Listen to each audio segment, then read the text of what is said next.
É com grande alegria que estou aqui. Meu nome é Silvia, sou pneumologista, sou membro da Associação Médica Espírita de São Paulo e estou participando juntamente com vocês do projeto Pílulas da Confiança.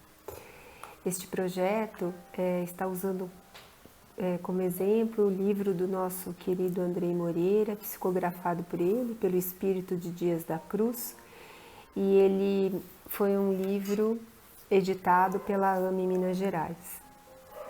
E vamos então convidá-los a realizarmos uma oração, uma vibração, para que possamos nos conectar melhor e entender melhor os ensinamentos da tarde. Então eu convido a todos a fecharem seus olhos, a se concentrarem nos seus melhores sentimentos, abrirem seus corações, ouvirem dentro de cada um de nós o Deus que habita em nós, a parte mais divina, a centelha que nos criou, nos trazendo a alegria da vida, o sopro da criação, abrindo nossos olhos para as maravilhas da natureza. Flores brancas descem dos céus e se colocam em cima do nosso coronário, no topo das nossas cabeças, banhando-nos com toda a luz que vem dos nossos mentores, dos nossos guardiões, dos espíritos angélicos, de toda a corrente crística, e que possamos sermos capazes de entendermos as lições que vamos estudar, refletir, e que elas possam ser úteis ao nosso enfrentamento diante desses dias aos quais estamos sendo colocados em testemunho. E assim iniciamos a nossa leitura da tarde. O nosso capítulo de hoje é o capítulo 7 e assim se intitula Chamado ao Trabalho. A vida instrumentaliza aqueles que servem de boa vontade e investe no coração e na felicidade dos que amam e trabalham. Quando o chamado para o trabalho encontra a vida do servidor, abrem-se as possibilidades de amparo e serviço à comunidade, mas, sobretudo, ao próprio trabalhador, que aprende a amealhar recursos em prol da atenção à convocação divina.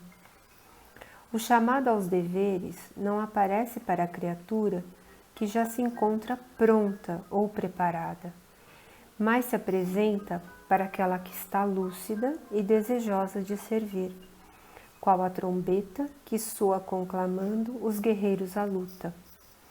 Ao soar a trombeta, o guerreiro não se encontra envolto com armas de que se utiliza, mas ao ser chamado à batalha, move-se e recolhe os recursos atendendo à ordenação do que se deve utilizar.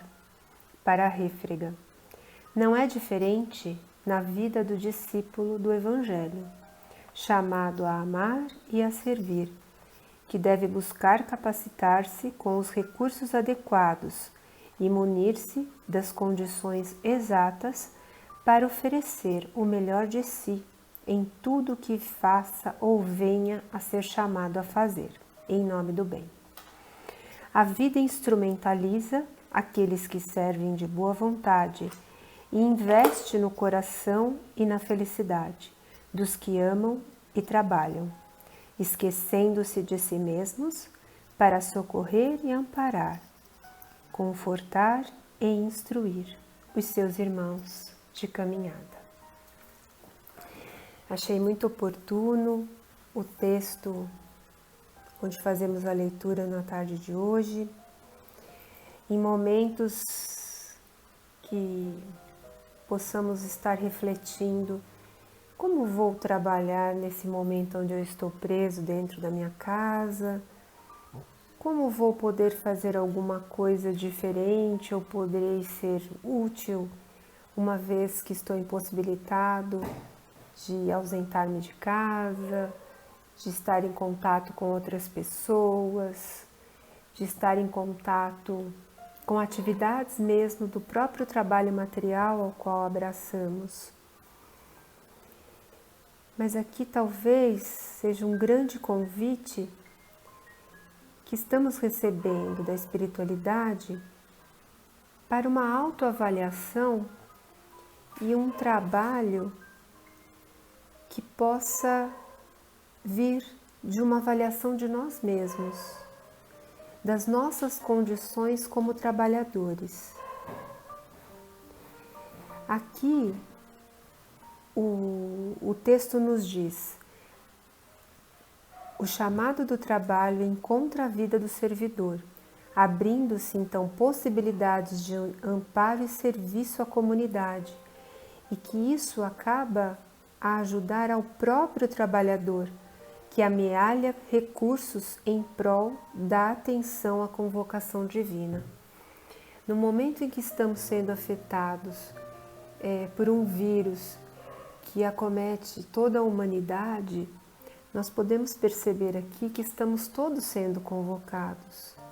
Todos estamos sendo convocados a reavaliar a nossa forma de caminhar, a nossa forma de se comportar, a nossa forma de olhar o outro, do quanto estamos realmente preparados para estarmos aqui neste momento, nessas condições. Com certeza, nenhuma folha cai sem a permissão do Mestre, sem a permissão de Deus. Estamos todos aqui reencarnados num momento próprio de aprendizado e de transformação. E a partir dessa reflexão interna, encontraremos e sairemos muito mais fortes do que quando iniciamos essa trajetória.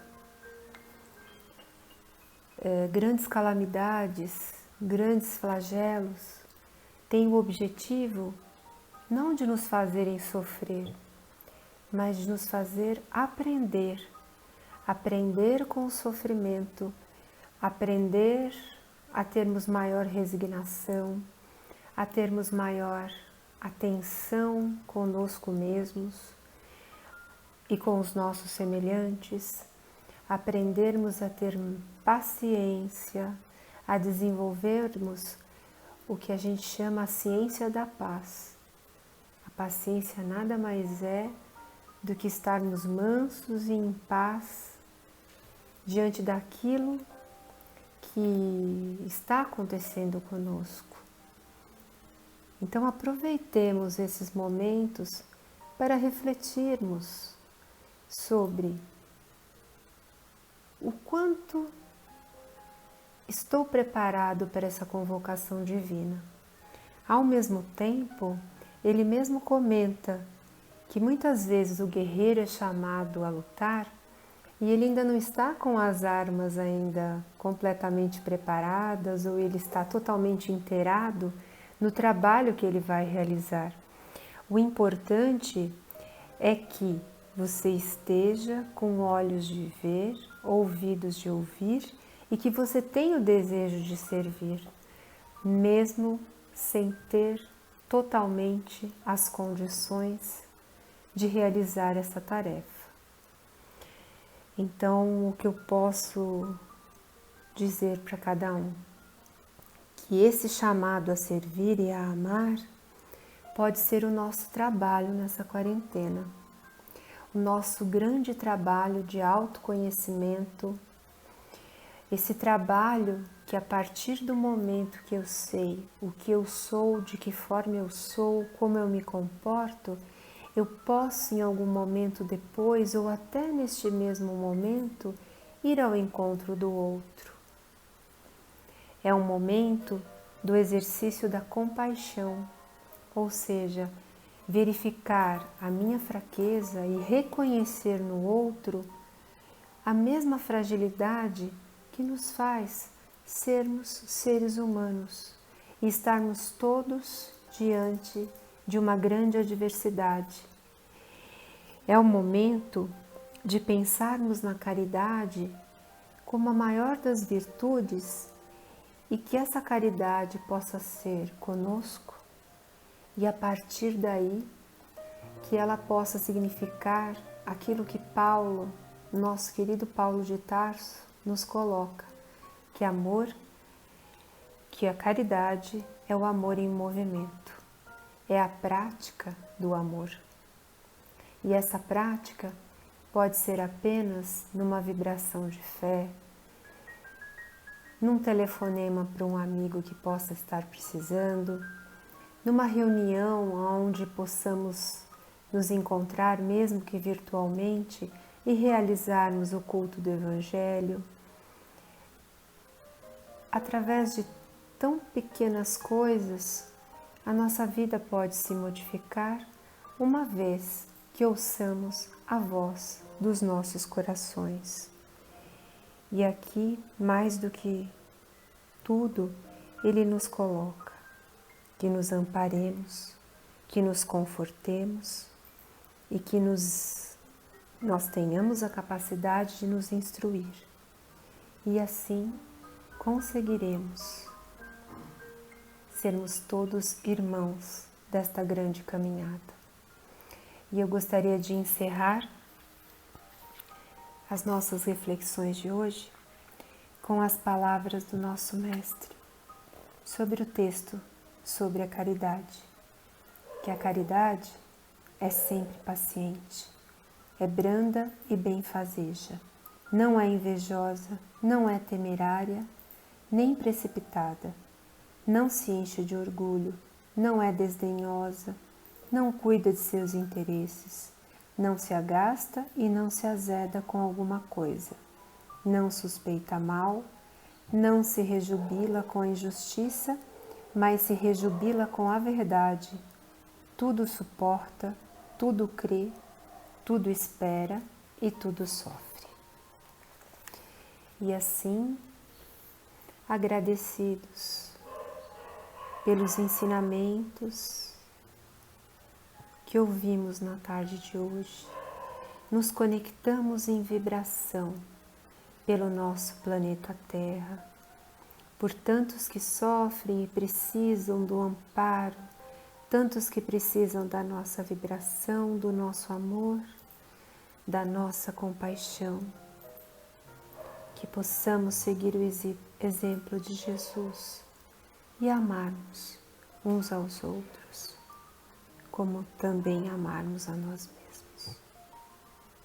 E assim terminamos mais um dos nossos capítulos e amanhã eu faço o convite para que vocês também assistam o nosso próximo colega a falar do novo tema.